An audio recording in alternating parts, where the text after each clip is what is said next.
Goeiemôre, dit is Maandag die 13de Julie. Vanoggend lees ons saam Romeine 8 vers 11 en 12. As die gees van hom wat Jesus uit die dood opgewek het, in julle woon, sal hy wat Christus uit die dood uit opgewek het, ook julle sterflike liggame lewend maak, deur sy gees wat in julle woon. Daarom dan, broers en susters, het ons 'n verpligting, maar nie teenoor ons sondige aard om daarvolgens te leef nie. Wat sal jy betaal vir 'n nuwe lewe? Wat sal jy betaal om langer te lewe? Wat betaal jy in 'n jaar of in 'n maand aan dokters? As jy hospitaal toe gaan, wat betaal jy daarvoor? Wat betaal jy vir 'n ewige lewe? Ewige teenwoordigheid by God. Ja, Paulus sê ons is deur die Gees nuut gemaak, ons kry deur die Gees 'n nuwe lewe. Ons word deur die Gees gewaarborg van 'n opstanding na die dood, om vir ewig saam met God te wees. En dit lê op ons 'n verpligting. Nie omdat ons dit wil kry nie, omdat ons dit reeds gekry het. So die verpligting is 'n dankbare lewe. Nie 'n verdienstelike lewe om iets te kry nie, maar 'n lewe wat dankie sê vir iets wat jy reeds ontvang het.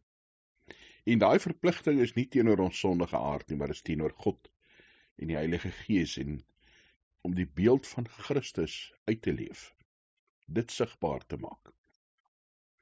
Ons spandeer baie geld om te lewe. Kom ons spandeer ook baie tyd om dankbaar vir God dankie te sê vir 'n ewige lewe.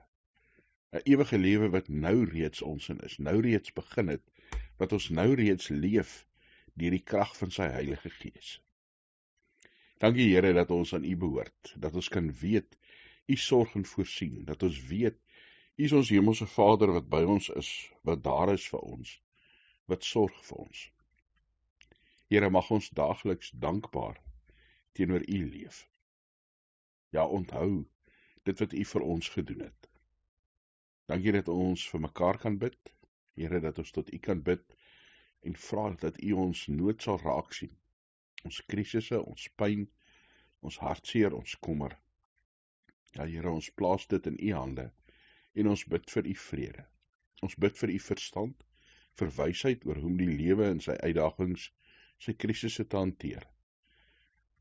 Bo alles, Here, bid ons dat ons daagliks bewus sal wees, sal onthou dat U teenwoordig is. In Jesus Christus se naam bid ons dit. Amen.